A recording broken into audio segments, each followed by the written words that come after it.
Hey guys, it's Core Ross and welcome to the 6 News Roundup. Now normally I'd put these videos on the 6 News channel, but it's got something special. It's got all 3 tutorial missions that are fully voiced by Mira and Zero. So if you want to check them out, they will be on the 6 News channel.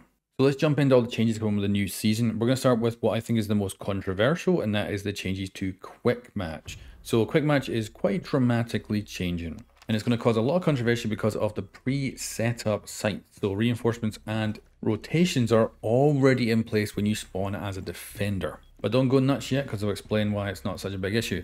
So Quick Match is going to live up to its name finally as the place you go for quick matches. And that means that there's a very short preparation phase, the setup is done for you on defense, and attackers have a 10-second invulnerability when they spawn. So this means the playlist is mostly just normal gameplay. Now I also seen leaks that were wrong that said that there was going to be bomb only on this new quick match. That is not the case. There is hostage and security area and bomb, and of course in the settings you can choose which ones you want on and off as well. But there is a limited amount of maps, so there's going to be house, villa, clubhouse, consulate, chalet, favela, coastline tower, bank, and night haven. But this is a limited amount of maps because of the pre-site setups. As they expand that, all the maps will eventually end up in Quick Match. So in summary, Quick Match really will become Quick Match, and for people like myself who still call it the casual playlist from time to time because that was its old name, it's also going to be the casual playlist. It's a great place to jump in, have some very simple games, not worry about runouts and stuff like that, and just a very nice place for new players to go to. Because of course new players lost the newcomer playlist seasons and seasons ago because it was just getting camped by Smurf accounts.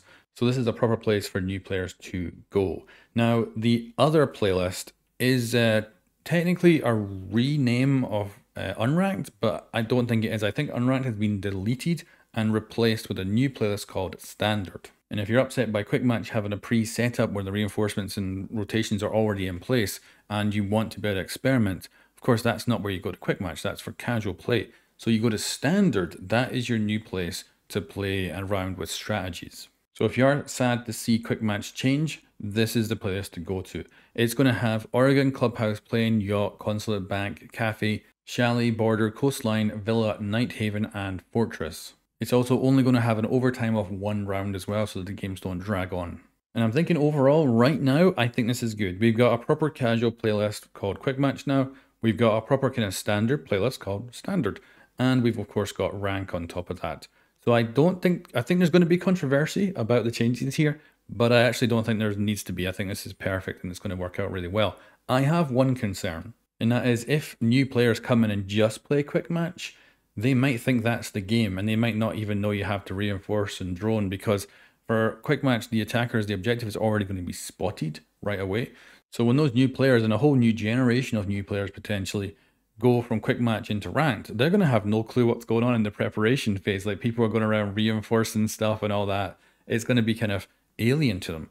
But then I do think about the Siege player base, and a lot of them don't reinforce and don't drone. So it's probably not much different from normal. So maybe I'm making a bit of a problem out of this and it doesn't exist. But anyway, overall, I think this is actually a very good change. Let's hit operator changes now. So there's a lot of changes coming to operators, and one of the biggest ones wasn't even showed in the reveal, and that is for Legion. So he is getting, overall, I would say a buff. There's a few minor parts of it that are nerfs, but I think this is a significant buff for Legion. So let's run through the changes here. So first up, his mines are no longer tech-based. They no longer cloak, but there's benefits to that. They're no longer going to be detected by IQ, and they can no longer be hacked by Brava. He's also going to get more of them quicker, so they're going to refill every 20 seconds rather than 30, and he's getting 9 mines instead of 8. Also, they're reintroducing the initial damage, which is 5 HP as soon as someone stands on them. Then it's 12 HP per tick for the poison damage, and that poison is also being increased in speed, so it's going to hit every 2 seconds rather than 2.5 seconds. And if you go over 1 mine and you still have it in you and you keep moving and you go over another one, the poison timer gets reset, so you get instantly hit with another 12 damage. Oh, and I should also mention the HUD icon you see for a Legion mine from Legion's point of view, which you used to be able to see through walls and stuff like that, and you can only see in like line of sight now. That's also going away. But that's not the end of balancing for Legion. He is also getting the Super Shorty as a secondary option as well. There's a tiny change coming to Zero where his cameras will now pierce deployable shields and Talon shields. Just kind of a nice little change, nothing severe there. And then Grimm's Rework Part 2 is kind of weird. So I was expecting something, because obviously it's taken a while to get part 2 out. I was thinking, wonder what big thing they're doing for him. And they've just made it so his gadget can now either stick or bounce around corners, and you can choose between that which one you want. So you can just bounce his balls all over the place, and then his bees obviously fly out. So not dramatically different, but it will severely change how you play him and his tactics. Moving on from that, let's talk about player comfort. So first of all, reputation system. You're now going to be able to say this player was a good player to play with for a multitude of different reasons. And interestingly, rewards are coming from this. So mid-season, you're going to get like an alpha pack. And then the end of season, you get another special alpha pack if you're at a certain level with your reputation. And this seems good. This is like the proper reputation system appearing in game. And I'll have to see it in game, and if it works well, and if people are going to somehow take advantage of it in some crazy way, like maybe having 5 other Smurfs on at the same time and they go and play with them and they all vote to good repping each other or something, I don't know, but certainly good to have. We've also got now, as mentioned at the start of this video, tutorial missions. So there's a basic attacker and defender. These are fully voice lined by Mira and Zero, and I went and played them. They're of course very simple, but very nice to have Zero and Sam Fisher telling you what to do. So I was really loving my time playing that. You can see them on the 6 News channel if you want to see what they're like. We've also got a little remake to Tower. Now this is just visually on the outside to line up with the story elements we've seen in game, where Tower has been attacked. It looked like it was getting attacked by an Apache gunship. So you can actually see holes all over the outside, but the inside is exactly as it normally is. As far as I could see, there was no changes to the actual interior of the map. But this also allowed me to use the new free camera with no HUD in the replay system, so I can get really freaking cool shots. And I can't wait to potentially use this in, say, the Mythbuster series or stuff like that, just to get completely different angles of things going on. And it's just really good.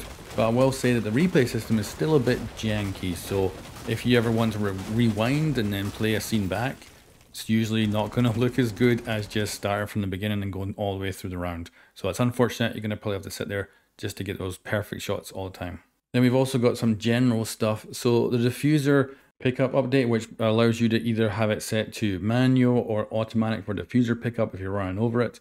That is being returned into the game. Of course, that was introduced basically mid-season this season, but it was bugged to hell and caused the diffuser to fall out of the map, so it is now returning for the launch of this season. We've also got some updates to cross-save, so cross-progression, of course, in the game for a while now, and they have actually decided they're going to merge visual customization. So right now on consoles and on PC, I can have different customizations set up for each platform. That's going to get merged. And just overall, like, common settings in gameplay will be throughout. So like if you're using the advanced deployment, that will be the same on all the platforms you jump onto. Now back to balancing, we've got the Frost Rework. Of course, that was the most controversial thing of this season as we led into it, and she is getting her rework. So what's going to happen is you will now revive yourself at half the speed that it currently was, and the debuff is going to stay on even longer. So it's going to be punishing to get caught in a frost trap. Now if a friend comes along and actually gets you up, you don't get the debuff. So I think it's better. We'll have to see, but we'll see on the test server, and of course once it hits live as well, we'll see if it's the case. And as far as I could tell, they seem to be talking like it was coming this season, even though they put out a blog post a couple of weeks back saying it was delayed until kind of part way through the season. So it sounds like it's coming with this season. We'll see. And then there's also a teeny tiny change to Fuze. So this one I think is actually quite interesting. He's going to be able to fuse on deployable shields and also Osa's shield. Now, there's a good and bad about this, so you're going to see Osas and Fuses teaming up for sure. But also, kind of annoying if Fuse comes along, puts a Fuse charge on your Osa shield, then sets off the charge which shatters the actual glass so you no longer can see, and the explosions can also destroy Osa's shield. So Osas are going to potentially be teaming up with Fuses and using this tactic very well, but also they might just be frustrated when a Fuse comes along, randomly slaps a goddamn charge on their shield and destroys it, and they're going to be pissed off at that. And I don't know how often you actually be placing them on deployable shields, but it's good to have that option.